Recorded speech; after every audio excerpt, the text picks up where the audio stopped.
नमो अरिहन्ताणं नमो सिद्धाणं नमो आयर्याणं नमो उवज्जायाणं नमो लोये सव्वसाहणम् ऐसो पंचनमुक्कारो सर्वपावपणासनो मंगलाणं च सव्वेसिं पठमं हवै मंगलम् आस्वाद्य यद्वाक्यरसं बुधानां पीयूषपानेति भवेत् नमामि तं विश्वजनीन वाचं वाचं यमेन्द्रं जिनवर्धमानम् अचिन्त्यचिन्तामणिकल्पशाखिने विशुद्धसद्ब्रह्मसमाधिशालिने दयार्णवायार्थितदायिने सतां नमो नमः श्री गुरुने निसूरये नमो नमः श्री गुरुने निसूरये नमो नमः श्री गुरुने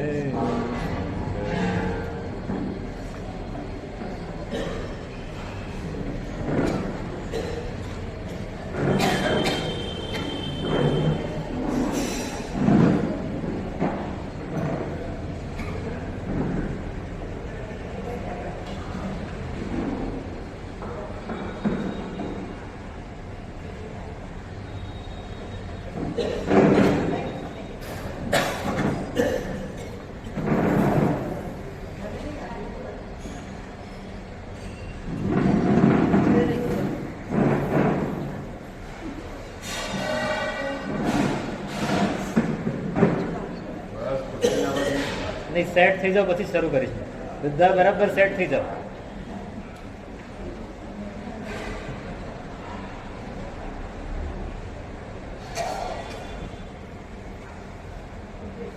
થઈ ગયું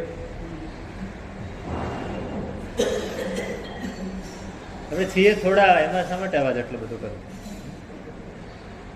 હકીકતમાં તો હું આ પાર્ટ ઉપર ન બેસું નીચે જ બેસીને વાત अक्षर थोड़ा गुण घना सज्जन नाते न लखाय रे वाचक जस कहे प्रेम थी पण मन माहे परखाय जगद गुरु जागतु सुखकंद अमंद आनंद परम गुरु दीपतो सुखकंद ઉપાધ્યાયજી મહારાજે બે લીટીમાં આખું ઉપનિષદ મૂકી દીધું આખું શાસ્ત્ર અક્ષર થોડા ગુણ ઘણા સજ્જનના તે ન લખાય આપણી પાસે અક્ષરો કેટલા અક્ષર 52 અક્ષર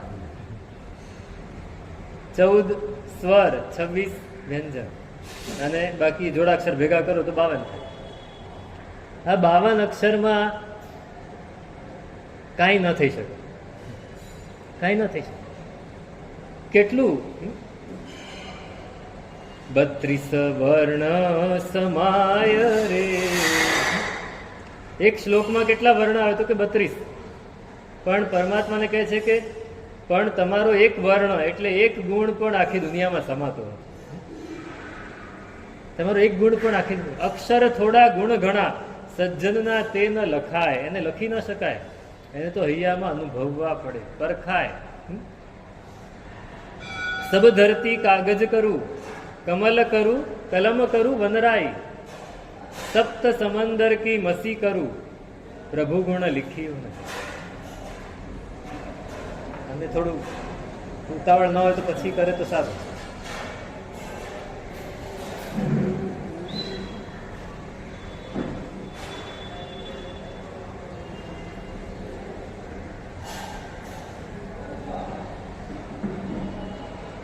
સબ ધરતી કાગજ કરું પરમાત્મા સૌથી પહેલી વાર જ્યારે રાજગૃહી પધાર્યા છે ત્યારે પાવાપુરી પધાર્યા, સૌથી પહેલા પણ ક્યાં પધાર્યા? પાવાપુરી. અને ત્યાં પરમાત્માનું સમવસ્ત્રણ સૌથી પહેલું જ્યારે કેવલ જ્ઞાન થયું ત્યારે તો રચાયું, પણ આ ફરીથી પહેલું સમવસ્ત્રણ રચાયું જ્યારે શાસનની સ્થાપના. અને ત્યારે ગૌતમ, ઇન્દ્રભૂતિ ગૌતમ એ યજ્ઞ કરાવી રહ્યા છે અને એમને ખબર પડી કે કોઈ સર્વજ્ઞ આવ્યા છે અને રસ્તામાં ઊભા છે ને લોકોના ધાડે ધાડા જઈને પાછા આવી રહ્યા છે. લોકો જાય, પરમાત્માના દર્શન કરે, બધાએ કઈ દેશનામાં સાંભળવા બેસે ને, પાછા આવી રહ્યા છે. અને પાછા આવી રહ્યા છે ત્યારે ઇન્દ્રભૂતિ ગૌતમ એને પૂછે છે, કેવા તમારા સર્વજ્ઞ છે? કીદૃશ સ સર્વજ્ઞ, કેવા એ સર્વજ્ઞ છે? કિમ રૂપ કિમ સ્વરૂપ, કેટલા પૂંછડા છે, કેટલા શિંગડા છે, એમ પૂછે છે. ત્યારે પેલા લોકો કહે છે, સાહેબ નાના મોઢે મોટી વાત, અમે નહીં બોલી શકીએ. એ કહે છે કે સબ ધરતી કાગજ કરું. એ માણસ એવો છે કે આખી ધરતીને કાગળ બનાવી દઈએ. કલમ કરું વનરાઈ, જેટલી વનરાજી છે એના બધા એની કલમ બનાવી દઈએ. હવે એને લખવા માટે સહી જોઈએ ને, શું કરવાનું? તો કે 7 સમંદર એની મસી એની સહી બનાવી દે. લખવા કોણ બેસે? યદિ લિખતી શારદા સર્વકાલ, સરસ્વતી દેવી આવીને લખવા માંડે ને, એને સમયનો પણ કોઈ લિમિટ નહીં, તો પણ પ્રભુ ગુણ લીખ્યું ન જાય. અક્ષર થોડા અને ગુણ ઘણા છે. બહુ જ મોટી વાત છે. આપણે ત્યાં શાસ્ત્રમાં એવી વાત આવે છે કે પરમાત્મા દેશના આપે તો પરમાત્મા કેટલું બોલે? દેશના આપે તો કેટલી વાતો કરે આપણને. પરમાત્મા કેટલી કરી શકે? કેટલી કરી શકે?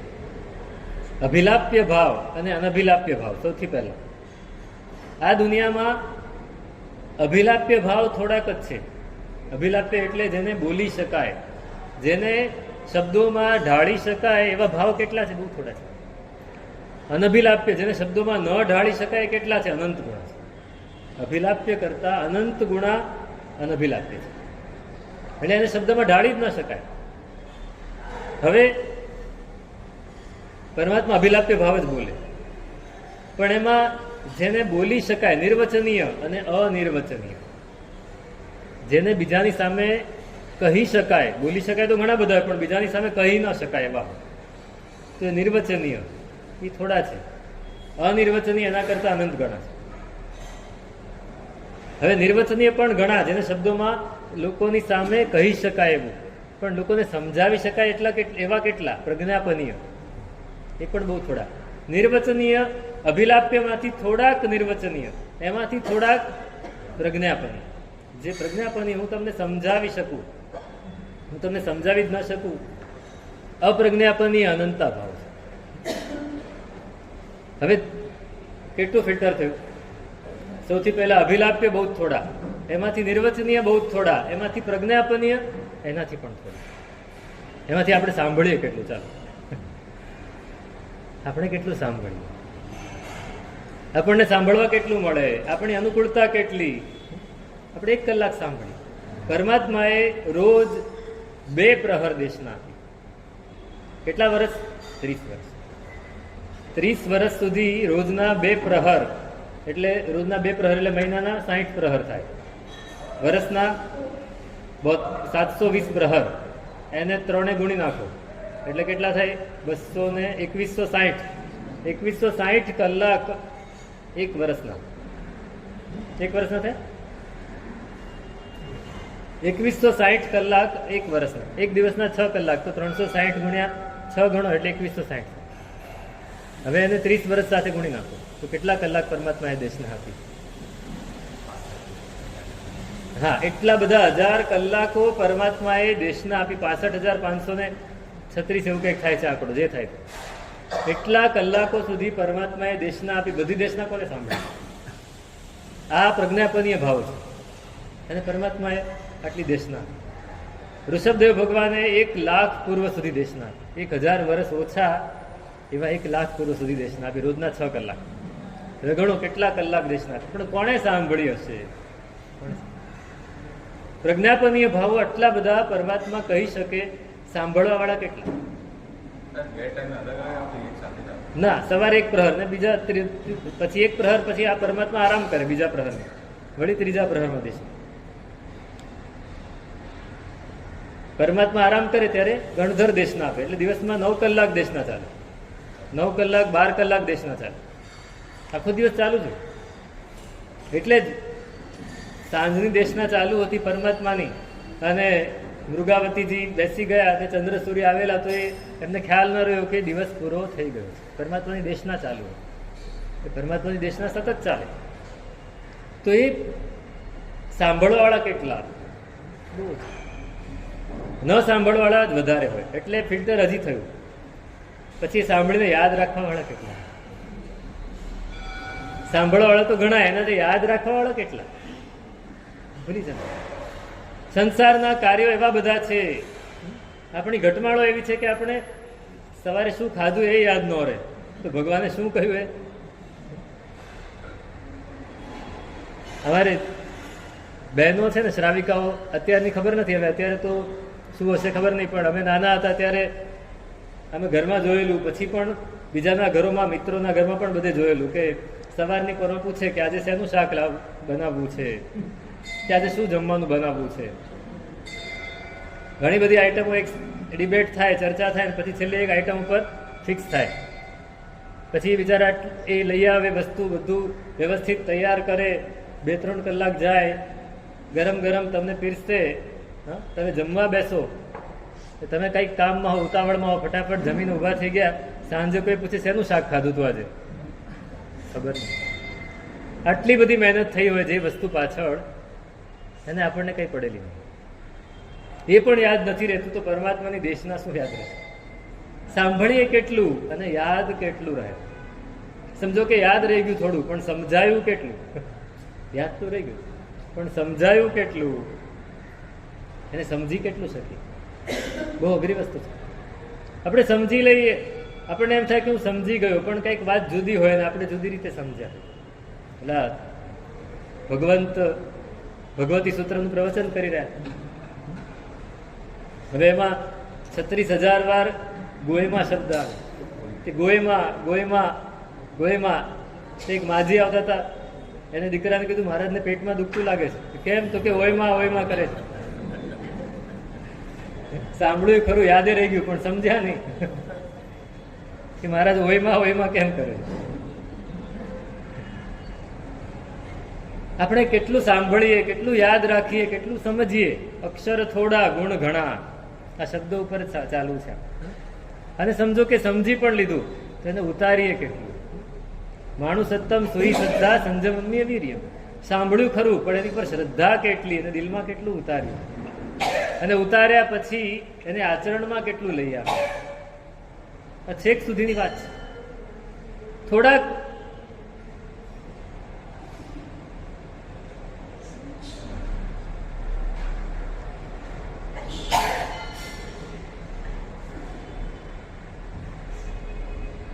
આ જેટલા આ વ્યાખ્યાનમાં આવો છો ને, એટલા બધાને ખાસ નમ્ર વિનંતી છે કે આ પગથિયા ઉપર ચડો ને એટલે મૌનનું પચખાણ લઈને આવો. તમે અહીં આવીને અહીં વ્યાખ્યાન ચાલુ છે ને તમે વાતો કરો છો, મૌનનું પચખાણ દેરાસરમાં તમે વાતો કરો, ઉપાશ્રયમાં વાતો કરો, તો ધર્મ ક્યારે કરવાનો?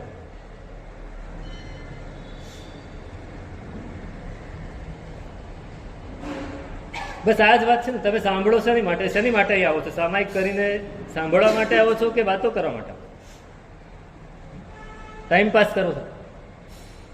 ઘરમાં કોઈ ઝઘડો નથી કરતું એટલે?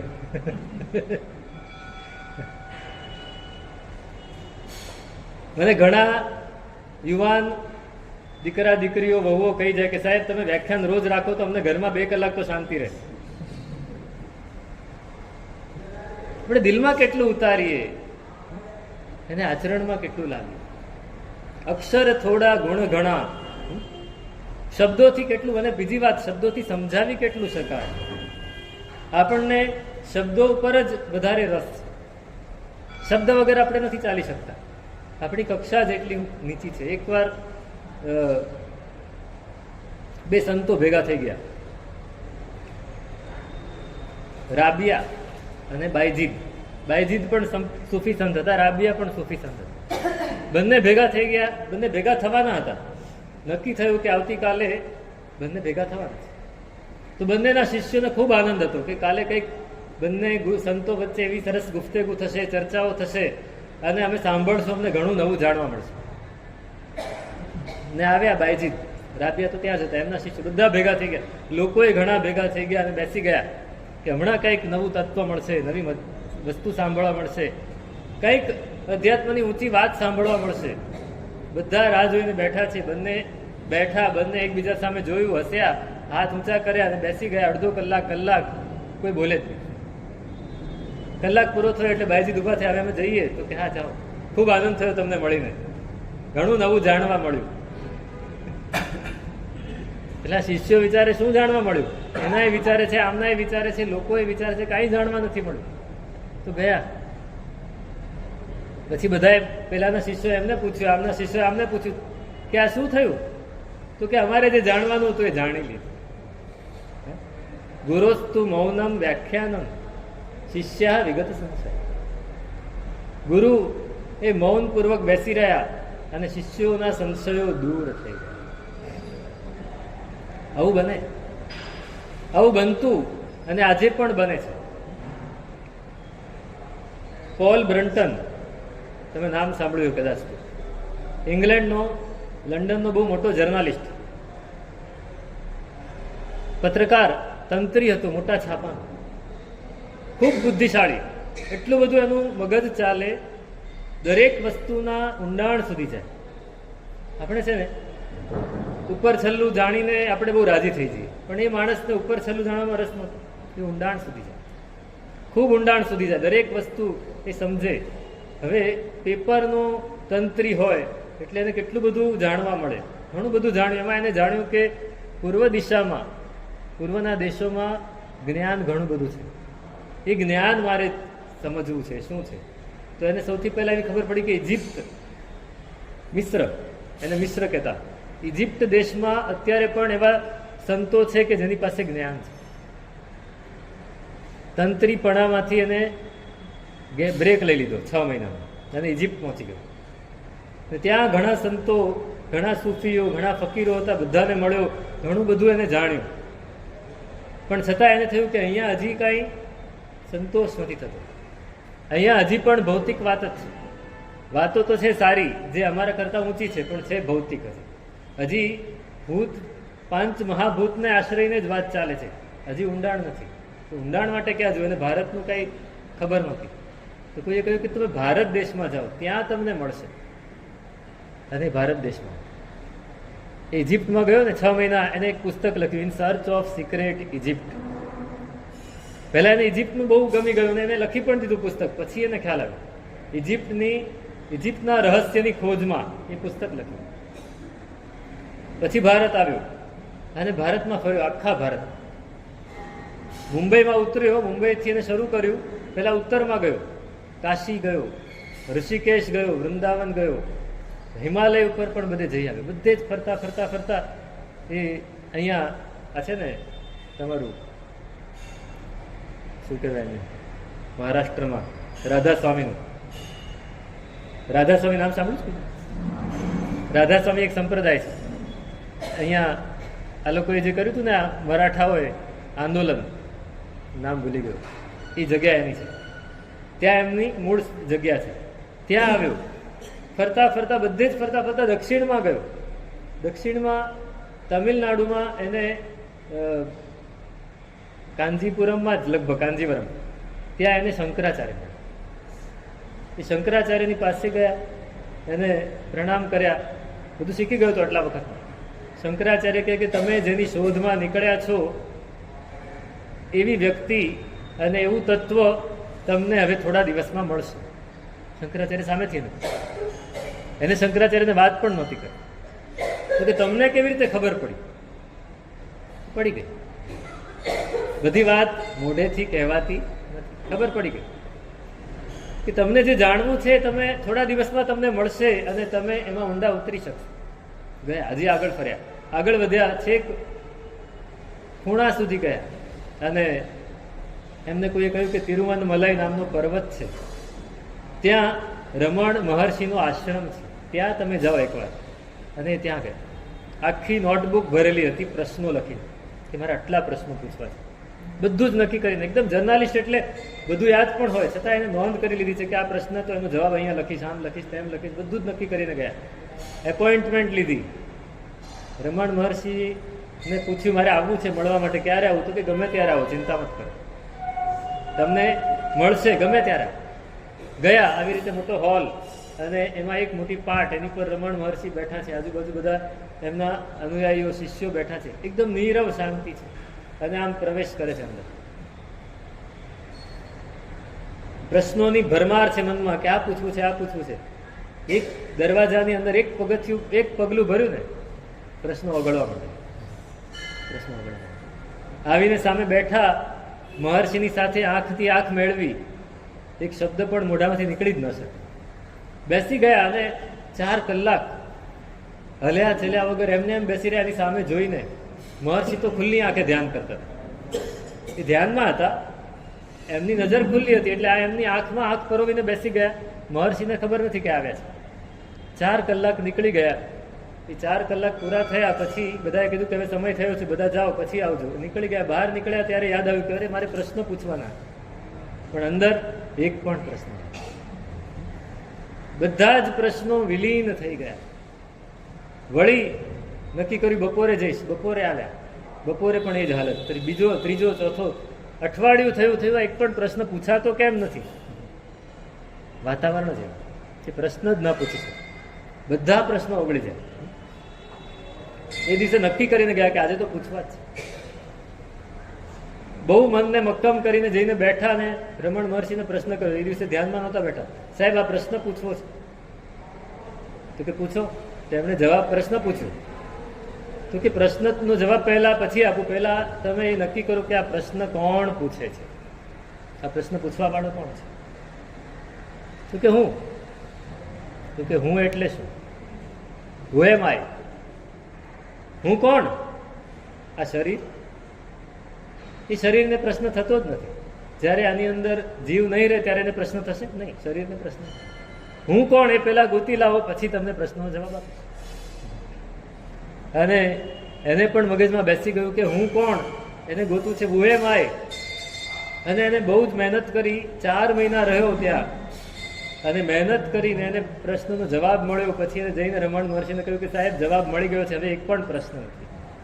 પેલા હું કોણ એને ગોતી. બસ અક્ષર થોડા ગુણ.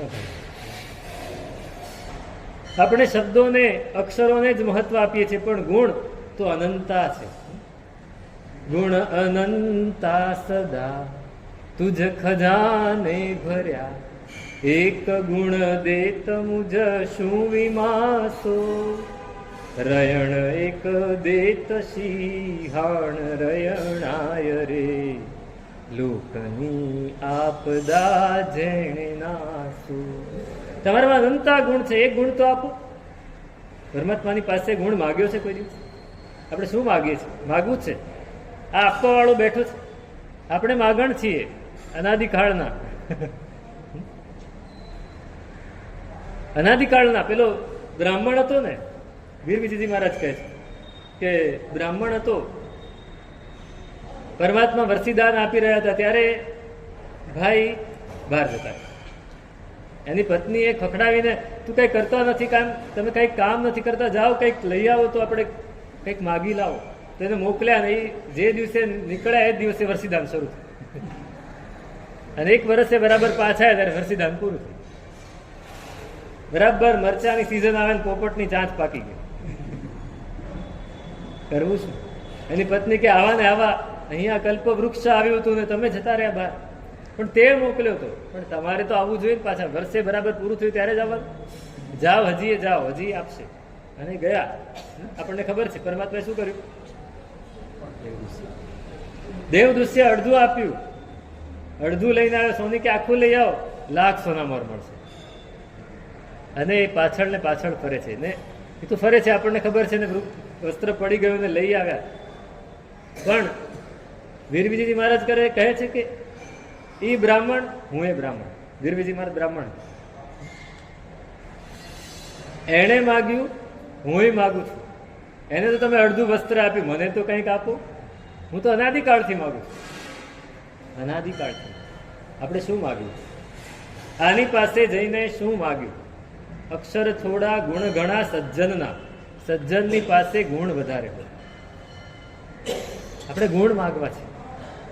નમોસ્તુતે સિદ્ધ બુદ્ધ મુક્ત નિરય નિસંગ ગુણ રયણ સાયર મણંત મપ્પમેય. આ બે શબ્દ છે.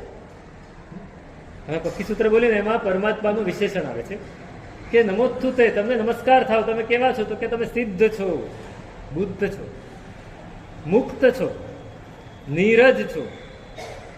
નીરજ એટલે કર્મરજ રહિત. નિસંગ છો.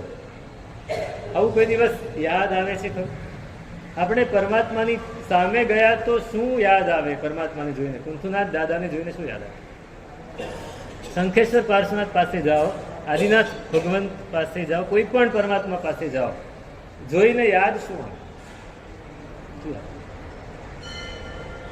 તમે સિદ્ધ છો, તમે બુદ્ધ છો. આપણે સ્તુતિ તો બોલી જઈએ, આપણે બોલીએ ને ચૈત્યવન કરી ત્યારે શું બોલીએ? એક બહુ સરસ વસ્તુ છે, આપણે દરરોજ બધા જ બોલીએ, સકલ કુશલ વલ્લી પુષ્કરાવર્ત મેઘો દુરિત તિમિર ભાનુ કલ્પ વૃક્ષોપમાન ભવ જલ નિધિ પૂત સર્વ સંપત્તિ હેતુ. આ છેલ્લું યાદ રહેવું.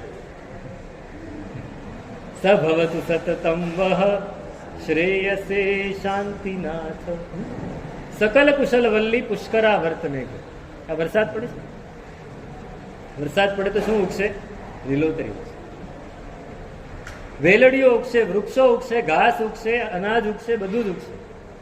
તો આ કવિ કહે છે કે સકલ કુશલ વલ્લી, આપણું બધું જ કુશલ થાય એવી વેલડી, કલ્પવૃક્ષની વેલડી, એને સિંચવા માટે તમે પુષ્કરાવર્ત મેઘ જેવા છો. કોઈ દિવસ યાદ આવે છે? આપણે બોલી જઈએ છીએ શબ્દો, એનો અર્થ સમજવાની કોઈ દિવસ કોશિશ કરી? આપણે ગુણોને જાણવા છે. આ ગુણ છે પરમાત્મા, કે આપણું ક્યાં કુશળ છે, આપણું ક્યાં સારું થવાનું છે એ કરે છે. એને ખબર છે, એ સિંચે છે. આપણું સારું કરવા માટે એ પાણી સિંચ્યા કરે છે. આપણે બોલી ગયા સકલ કુશલ વલ્લી. બોલો ભાઈ, કાંઈ નહીં. પુષ્કરાવર્ત મેઘો, આપણું કુશલ એની વેલડીને સિંચવા માટે પુષ્કરાવર્ત મેઘ જેવો. પુષ્કરાવર્ત મેઘ એકવાર પડે ને પછી સેંકડો વર્ષો સુધી વરસાદ ન પડે તોય વનસ્પતિ ઉગ્યા જ કરે. આ છઠ્ઠો આરો પૂરો થશે પછી નવી ઉત્સર્પિણી શરૂ થશે. આ ઉત્સર્પિણીનો છઠ્ઠો આરો પૂરો થાય, નવી ઉત્સર્પિણી, એનો પહેલો આરો જશે અને બીજો આરો શરૂ થાય એની પહેલા આ પુષ્કરાવર્ત મેઘ પડશે.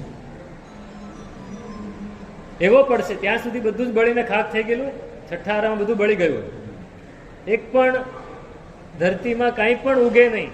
એ પહેલો આરો પૂરો થાય પછી પુષ્કરાવર્ત મેઘ પડે પછી વર્ષો સુધી આપોઆપ વનસ્પતિ ઉગ્યા જ કરશે. આ વનસ્પતિ આ ધરતીને આખી લીલીછમ બનાવશે એ પુષ્કરાવર્ત.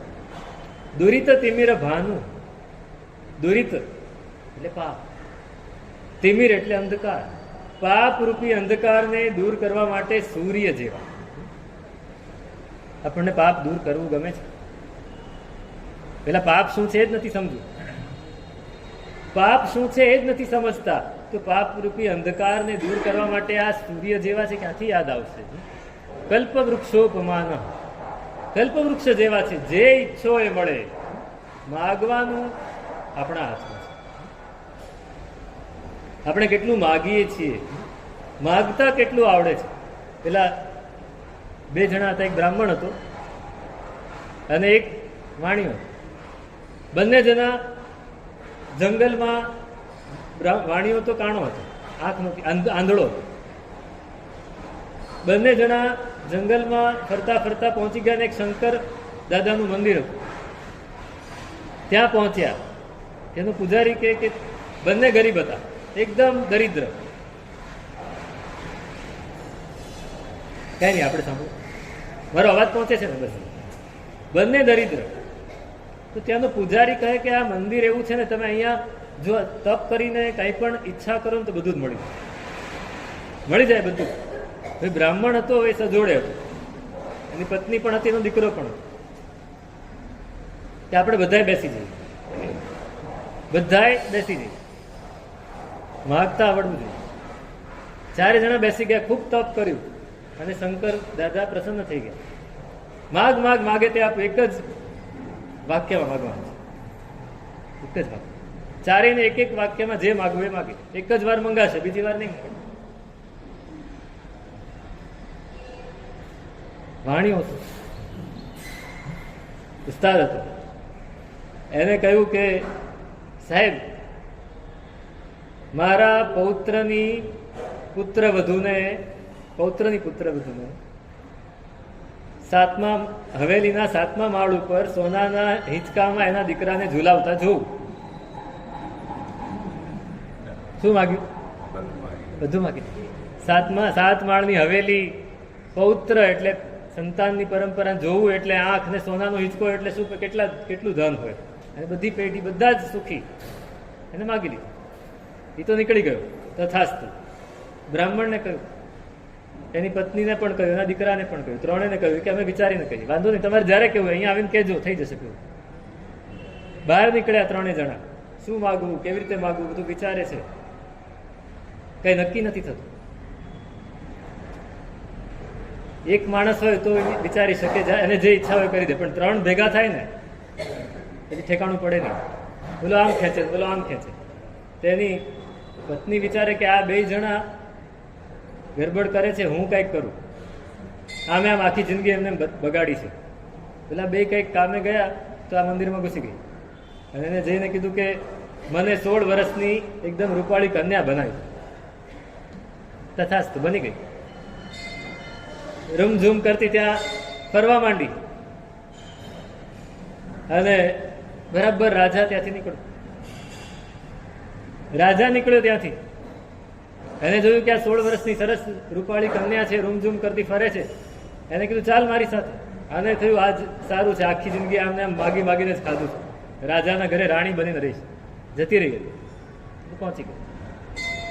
ઓલા 2 પાછા આવ્યા, એને જોઈને પૂજારીને પૂછ્યા ક્યાં ગઈ, તો કે તો એને વરદાન માગી લીધું, 16 વર્ષની કન્યા બની ગઈ ને, તો રાજા એને લઈ ગયો, એની રાણી બનાવી. આવું કર્યું અમારી સાથે.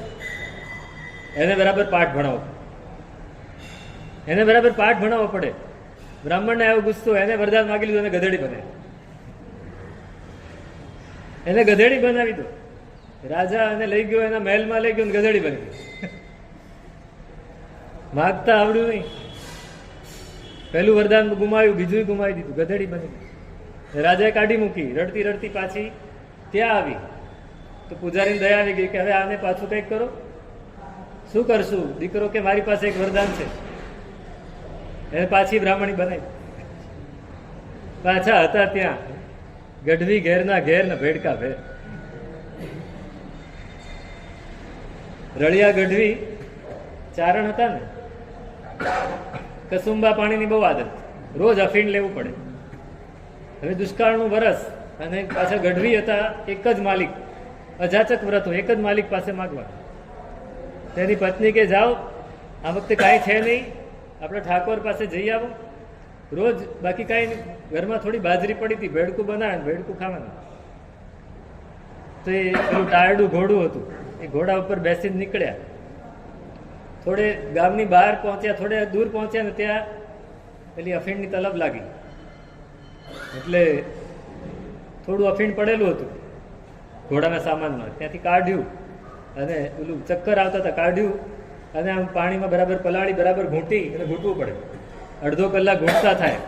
એ ઘૂંટ્યું ને બરાબર એને કાવો પીધો, ત્યારે આમ કોટો ચડ્યો. એટલે એટલી વાર પેલું ઘોડું આમ ફરી ગયું. ઘોડા કઈ ઉભા ન રહે સીધા, એ આમ ફરી ગયો. એટલે એમને ખબર નહીં, તો બેસી ગયા પાછા, અને ઘોડા ઉપર બેસીને નીકળ્યા. તે પાછા આવ્યા, તે ગામનું પાદર જોયું કે આ ગામ તો મારા ગામ જેવું જ લાગે છે, મારા ગામનું પાદર આવું છે, ત્યાંય આવો જ કૂવો છે. ઘોડો એને તો ખબર હતી એનું ઘર ક્યાં છે, તો ધીમે ધીમે આગળ વધ્યો. રસ્તામાં લોકો મળ્યા કે આ અરે મારા ગામના લોકો જેવા જ આ ગામમાં છે, હા એવા ને એવા જ છે. એટલે હાથ ઊંચો કર્યો, હે રામ રામ, તો કે રામ રામ. થોડા આગળ ગયા તો એનું ઘર દેખાયું, અરે મારા ઘર જેવું જ ઘર, અફીણ પીધેલું, બરાબર કોટો ચડી ગયેલો નશો. ઘરમાં પહોંચ્યા તો એની ઘરવાળા સામે મળ્યા, ચારણિયાણી કે આવી ગયા, લે મારી ઘરવાળી આને જેવી છે.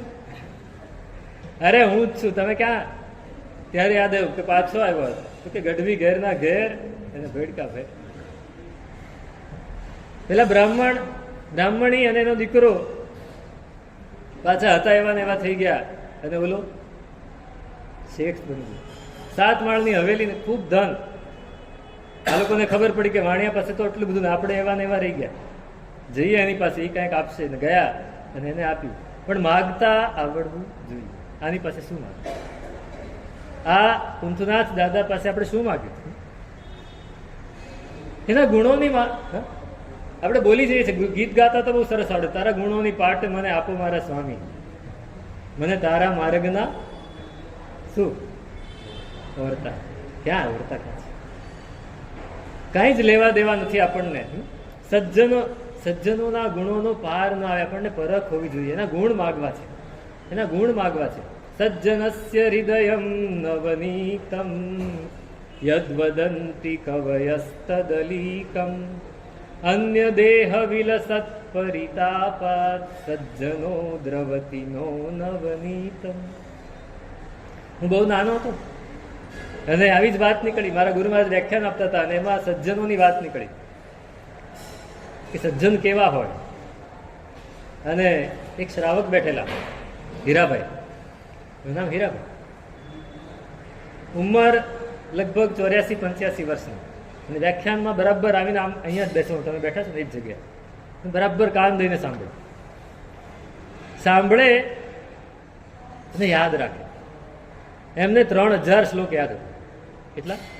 સંસ્કૃતના 3000 શ્લોક યાદ હતા. આ શ્લોક એમનો છે. તમારા ગુરુ મહારાજ સજ્જનની વાત કરી તો આ શ્લોક બોલ્યા ઉભા થઈને, સાહેબ આ શ્લોક. એટલે મારા ગુરુ મહારાજે યાદ રાખ્યો, એમને યાદ રાખ્યો, અમને કહ્યું, અમે યાદ રાખ્યો. આજે હું બોલ્યો. સજ્જન એ કેવા હોય તો કે સજ્જનસ્ય હૃદયમ નવનીતમ.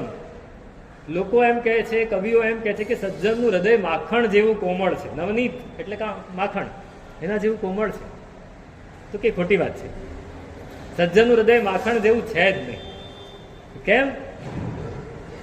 તો કે માખણ છે ને, એને ગરમ કરો તો અરે પીગળે. એ માખણને કોઈ વાસણમાં ભર્યું, એ વાસણ તમે ચૂલા ઉપર મૂકો ત્યારે ગરમ થાય તો પીગળે. એમને માખણ પડ્યું તો પીગળે ખરું? બટરનું પેકેટ તમે લઈ આવ્યો તો પીગળી જાય ખરું? ગરમ થાય તો જ પીગળે. એટલે એને પોતાને ગરમી આપો તો માખણ પીગળે. પણ સજ્જન કોણ? તો કે બીજાને ગરમી પડે તો એ પીગળે. અન્ય દેહ વિલસત પરિત, કોઈક સંતાપમાં હોય અને પીગળી આ જાય, એને સજ્જન કહેવાય.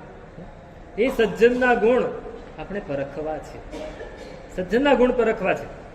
આપણને ગુણોની યાદ જ નથી આવતી. આપણને અવગુણો જ ગમે છે, અવગુણો જ ગમે છે. એક પેલો યુવાન ઇન્ટરવ્યુ આપવા માટે ગયો. ઇન્ટરવ્યુમાં બેઠા હતા 2-4 જણા, એને બધા પ્રશ્નો ઘણા પૂછ્યા. પછી છેલ્લે એક વ્યક્તિ થોડી વ્યવસ્થિત હતી, એને પૂછ્યું કે ભાઈ તમને કોઈ ખોટી આદત નથી ને? ના સાહેબ. બીડી પીવો છો? નહીં. તમાકુ નહીં, સિગારેટ નહીં, પાન નહીં, દારૂ નહીં, બીજું કોઈ વ્યસન, ડ્રગ્સ કાંઈ જ નહીં. ચા? તો કે ચાય નહીં. શેની આદત છે? તો એક જ આદત છે, જૂઠું બોલવાનું.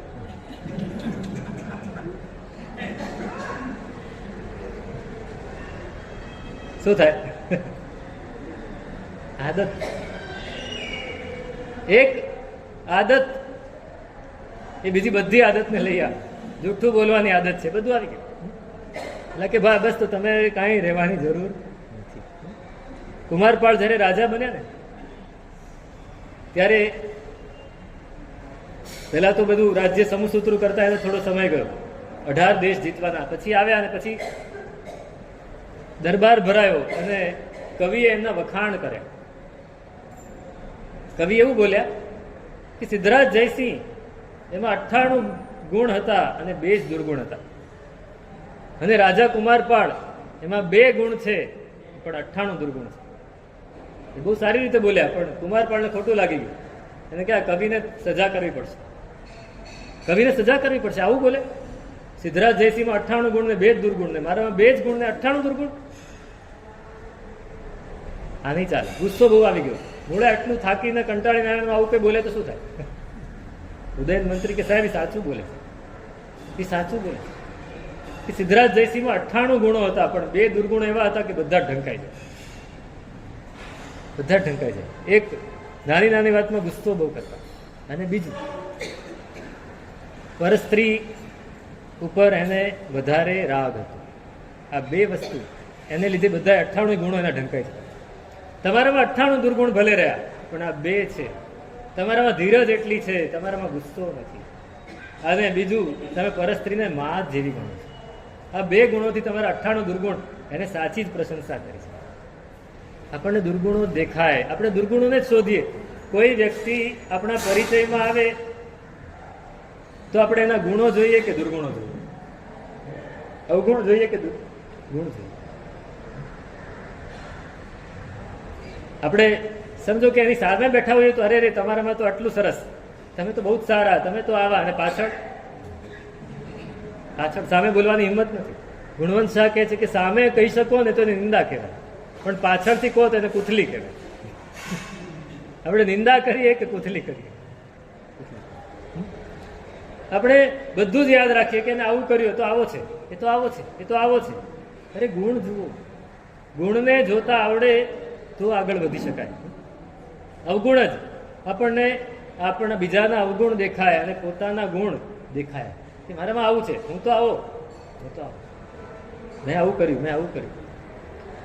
એટલે મુલ્લાજી રાત્રે મોડું થઈ ગયું, મિત્રના ઘરે ગયા હતા ને પાછા ફરતા ફરતા મોડું થઈ ગયું. 11, 11:30, 12 વાગી ગયા. રસ્તામાં એકલા, કોઈ દેખાય નહીં, સુમસામ રસ્તો. એ પોતાની મસ્તીમાં જતા હતા. અડધે પહોંચ્યા ને 4 જણા બરાબર, એક અંધારી ગલી હતી પતલી, 4 જણા ભેગા થઈ ગયા. ચપ્પુ કાઢ્યું. મુલ્લાજી જે હોય કાઢીને આપી દો. મુલ્લાજી કે એમ થોડી આપી દેવાય, એમ થોડી આપી દેવાય, આપી દો નહીં તો આ છરી કોઈની સગી નથી. પણ મુલ્લાજી બહુ મજબૂત હતા. એને તો જીવ ઉપર આવીને શરૂ થઈ ગયા. પેલો જે છરી દેખાડો એવી લાત મારી કે છરી ક્યાંક ઉડીને પડી. ત્યાં છે મજબૂત, પકડો એને મારીએ બરાબર. પકડવા જાય તો એને માર્યું, બીજાને માર્યું, ત્રીજાને માર્યું. 4 જણા હતા એટલે માંડ માંડ છેલ્લે પકડાયા. જો 4 માંથી એક પણ ઓછો હોત તો એકાદનું આવી બને, હોસ્પિટલ ભેગા જ થઈ જાય. એની પાસે છે શું, આટલું બધું કેમ જીવ ઉપર આવીને લડે છે? 4 એને પ્રશ્ન થયો. પકડ્યા 2 જણા બરાબર, બીજા 2 જણા એના ખિસ્સા ફંફોસ્યા, અંદરથી 10ની નોટ નીકળી. હે 10ની નોટ માટે તમે લડે? કે 10ની નોટ મારે દેખાડવી નહોતી, મારે મારી ઇજ્જત નહોતી જવા દેવી કે આના ખિસ્સામાં 10 જ છે એટલે ખોટી ખોટી પણ ઇજ્જત તો છે. એટલે આની પાસે અરે તમે પહેલા કહી દીધું હોત તો અમે તને છોડી દે. 10 રૂપિયામાં અમારે શું લડવાનું? મારે જણાવવું જ નહોતું કે મારી પાસે 10 જ છે. મારે મારી ઇજ્જત પણ સાચવવી હોય. આપણને શું સાચવવું હોય? ઇજ્જત બહુ મહત્વની છે, ગુણો મહત્વના નથી. માણસને દેખાવું બહુ સારું હોય છે, દેખાવું બહુ સારું, પણ કરવું સારું નથી હોતું. સ્ટેટસ એને માટે ગમે તે કરી નાખે, સ્ટેટસ માટે ગમે તે કરી નાખે. પૈસાની કિંમત ખરી, ઇજ્જતની એનાથી વધારે, પણ ગુણોની નહીં. એક ભગવંતે બહુ સરસ વાત કરી કે આપણો ધર્મ છે એ કોને અવલંબીને રહ્યો છે? ગુણોને. આપણે શું બોલીએ? ગુણસ્થાનક. ગુણસ્થાનક બોલીએ. ઉપર વધે, જેમ ઉપર ઉઠતો જાય, જેમ આગળ વધતો જાય, ગુણસ્થાનક વધતા જાય. મિથ્યાત્વથી સમ્યક્ત્વમાં આવે, સમ્યક્ત્વથી દેશવૃત્તિ, દેશવૃત્તિથી સર્વવૃત્તિ. પણ છે શું? ગુણસ્થાન. એનો મતલબ શું? દોષ ઓછા થાય તો આગળ વધે. કયા દોષ? તો કે કશાયો. મિથ્યાત્વ ગુણસ્થાનકથી સમ્યક્ત્વમાં ક્યારે જવાય? અનંતાનુબંધી ક્રોધ, માન, માયા, લોભ જાય તો સમ્યક્ત્વમાં જવાય. એનો મતલબ શું થયો? ગુણ વધ્યા, આ દોષો ગયા. આપણે એની પર કેટલું ફોકસ કરીએ છીએ? કેટલું ફોકસ કરીએ? ગુણસ્થાનક ઉપર કેટલું ફોકસ કરીએ? આરાધના, આચરણ, થોડી ક્રિયા, અને આપણે માની લીધું આપણે ધર્મી. આપણી પરિસ્થિતિ આ છે. અત્યારે સમાજમાં ધર્મી કોને કહેવાય? અનિલભાઈ, જે નૌકારસી કરતો હોય, ચોવિહાર કરતો હોય, રોજ કલાક એક દેરાસરમાં પૂજા કરતો હોય, વ્યાખ્યાન સાંભળતો હોય, સામાયિક પ્રતિક્રમણ કરતો હોય, તિથિએ આયંબી લેકાસનું કરતો હોય, એને આપણે શું કહીએ? આજે સવારે જ એક ભાઈ આવ્યા હતા, ખબર નથી, અહીંયા બેઠા નથી, બરાબર, પરાણે મને એના ઘરે લઈ ગયા. એ રસ્તામાં બોલતા હતા, સાહેબ એનું નોલેજ એટલે અનબીટેબલ. એમ કોઈકની વાત કરતા હતા. સાહેબ એ માણસ એટલું બધું જાણે છે ને, એનો મતલબ કે તમે નથી જાણતા કે કેટલું જાણે. એટલું બધું જાણે એટલે શું? નોલેજ એટલે શું? શ્રાવકોમાં જ્ઞાન એટલે શું? જીવના કેટલા ભેદ? 563 ભેદ કોણ ગણાવીશ? બસ આટલું મને કહી દે તો એનું નોલેજ અનબીટેબલ હું કહી દઉં. મેં કીધું ભાઈ તને જ ખબર નથી કે જ્ઞાન કોને કહેવાય, ને તું કહે છે કે એનું નોલેજ અનબીટેબલ. સાહેબ એ એટલો બધો ધર્મ કરે છે, કાંઈ નહીં, કોઈ વાત જ નહીં. જ્ઞાનીઓને બિલકુલ મહત્વ જ નથી. તમે શું કરો છો નહીં, તમે ગુણ કેટલા વિકસાવો છો, દોષોને કેટલા ટાળો છો. અહીંયા આપણે બેઠા છીએ ને આપણી કોઈક વિરોધી વ્યક્તિ જો અંદર આવે અને આપણી બાજુમાં બેસે તો આપણને આનંદ આવે, દુઃખ થાય કે મધ્યસ્થ ભાવ રહે? આનંદ આવે ખરો? આ ક્યાં આવી ગયો? તો પછી મૈત્રી ભાવ ક્યાં રહ્યો? આપણે રોજ બોલીએ છીએ મિત્તી મેં સબ ભૂએ. આ ગુણ છે મૈત્રી. ક્ષમા એ ગુણ છે. કોઈ આપણી યશોધેશ્વરી મહારાજે કહેલું તે દિવસે કે પેલા દલાઈ લામાના શિષ્ય 18 વર્ષ સુધી એને જેલમાં નાખીને ચીનાઓએ માર્યા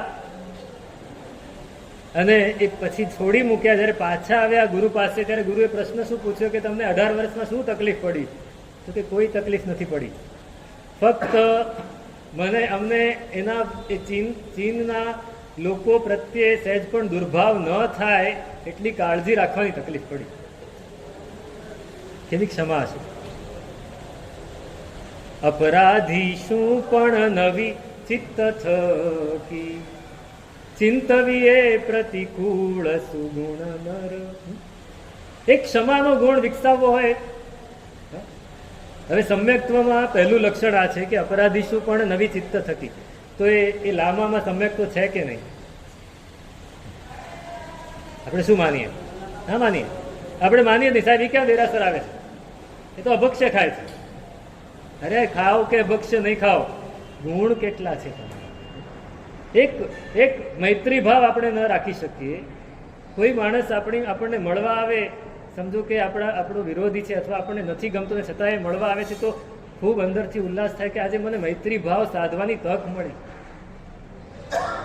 કોઈ મારા વિશે ખરાબ બોલ્યો છે અને એ મને મળે છે તો એની સાથે એકદમ પ્રેમથી વાત કરું, અંદરથી એમ વિચારીને કે આજે મને ક્ષમા ગુણને કેળવવાની તક.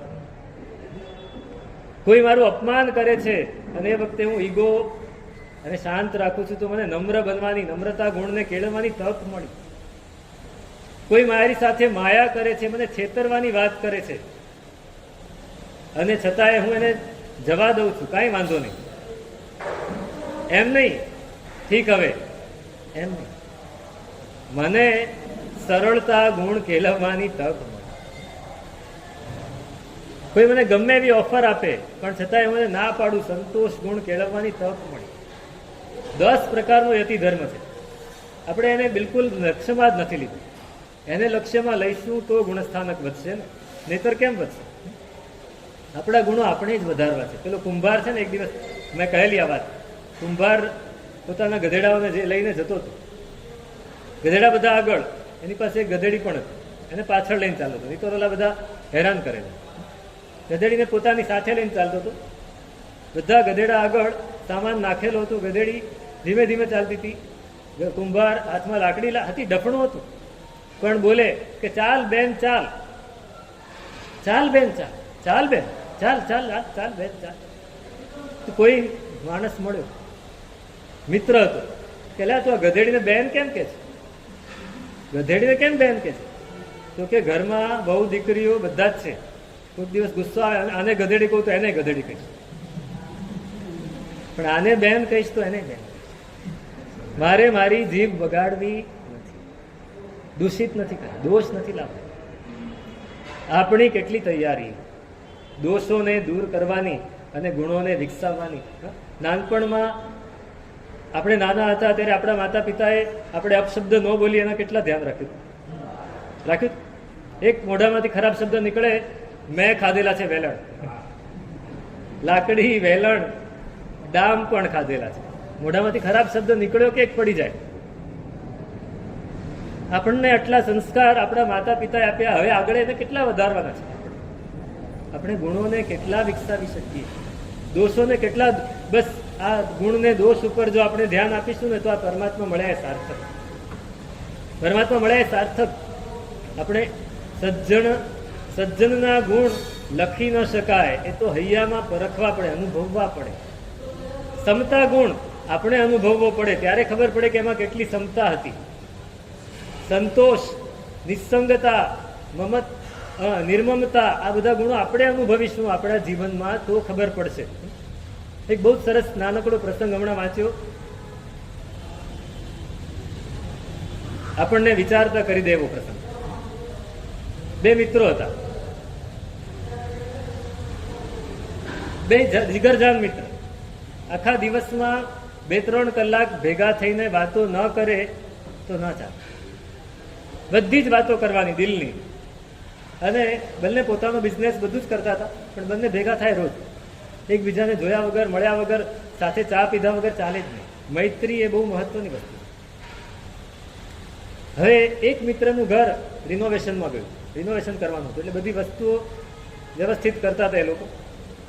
બધા જ કબાટો આ તે બધું વ્યવસ્થિત કર્યું. એમાં એક કબાટના ડ્રોયરમાંથી એક ડાયરી નીકળી, અને ડાયરી એને જોયું તો એના દાદાની ડાયરી હતી એ મિત્ર. એમાં લખેલું હતું એક છેલ્લા પાને તારીખ સાથે કે આ દિવસે મેં આ વ્યક્તિ પાસેથી આટલા રૂપિયા ઉછીના લીધા છે ઉધાર, અને એ પૈસા આજ સુધી હું ચૂકવી શક્યો નથી. તો આ ડાયરી જેના હાથમાં આવે, એ મારી સંતાન પરંપરામાં જેના પણ હાથમાં આવે, મારો દીકરો કે મારો પૌત્ર કે ગમે તે, એ આ પૈસા વ્યાજ સાથે એ વ્યક્તિને ચૂકવી દે. એ ચૂકવી દેશે તો મારું ઋણ ઉતરી જશે, તો હું હળવો થઈશ. આ મિત્રને પોતાના દાદા ઉપર બહુ પ્રેમ હતો. એને વાંચ્યું, એને થયું કે આ પૈસા મારે ચૂકવી દેવા જોઈએ. એને રકમ જોઈ, આટલો વર્ષનો ગાળો જોયો, બધું જ વ્યાજ સાથે બધું ભેગું કર્યું, પૈસા ખૂબ હતા. હવે આ વ્યક્તિ કોણ છે તપાસ કરી તો પોતાના મિત્રના જ દાદા, પોતાના જીગરજાન મિત્રના એ દાદા. એટલે એ તો પૈસા લઈને ગયો, એના દાદા પણ ગુજરી ગયા, એના પિતા પણ ન હતા, મિત્ર જ હતો. એટલે એને ગયો એની પાસે લઈને કે ભાઈ, મારા દાદાની આ ડાયરી નીકળી છે, એમાં આ રીતે આ લખાણ લખ્યું છે, તો અમારે પૈસા તમને આપવા છે, તમે લઈ લો. ચલો એ પ્રસંગને ત્યાં મૂકી દઈએ. હવે સમજો કે આપણી વાત કરીએ તો એ મિત્ર એ પૈસા લે કે નહીં? હું તમને પ્રશ્ન પૂછું, મિત્ર પૈસા લે કે નહીં? ના લે? લઈ લે. સામેથી કોઈ આવે તો કોઈ ના પાડે ખરું? લખાણ છે, લખાણ લખેલું છે, લઈ જ લે.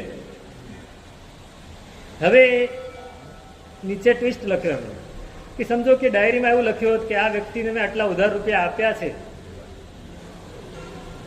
એની પાસેથી લેવાના બાકી છે, અને મિત્ર કદાચ પોતાના મિત્ર પાસે જઈને એમ કે આ રૂપિયા લેવાના બાકી છે, તો પેલો આપે કે નહીં?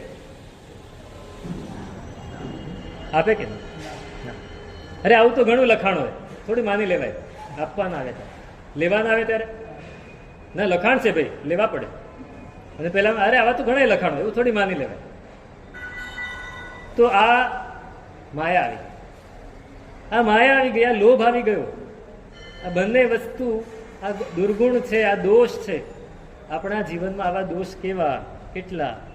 બસ અક્ષર થોડા ગુણ ઘણા, સજ્જનના તેહન લિખાય. વાચક જશ કહે પ્રેમથી પણ મનમાં હે પરખાય. આપણે જ્યારે આપણી અંદર એ ગુણોને પ્રગટાવશું, ગુણો અંદર જ પડેલા છે, એને અંદરથી પ્રગટાવવાના છે. ઉપરથી દુર્ગુણોનું સ્તર છે, થર છે, લેયર છે, એને સાફ કરીશું. એ જેમ સાફ થશે આપોઆપ ગુણ બહાર આવશે. એ ગુણ બહાર આવશે ત્યારે ખબર પડશે કે આમાં કેટલા ગુણ છે. આપણે નથી ઓળખતા, આપણે ઓળખી નથી શકતા. આપણે કહી દઈએ આ માણસને હું નસે નસ ઓળખું છું, પણ પોતાની જાતને જ નથી ઓળખતો, બીજાને ક્યાંથી ઓળખવા? નથી ઓળખતા. તો આપણે ઓળખવા છે, પરખવા છે, એની માટે પોતાની જાતને ઓળખવી છે. તો આ મુનીશ્વર સ્વામીના સ્તવનમાં ઉપાધ્યાયજી મહારાજ ગુણની વાત કરી. એ ગુણો આપણા જીવનમાં પણ પ્રગટે એવી મંગલકામના. આગળ બીજું સ્તવન છે મુનીશ્વર સ્વામીનું અને નવીનાથ ભગવાન, એની વાત કરીશું. શું સ્વરૂપ તે અગ્રે અધિકાર કરશે.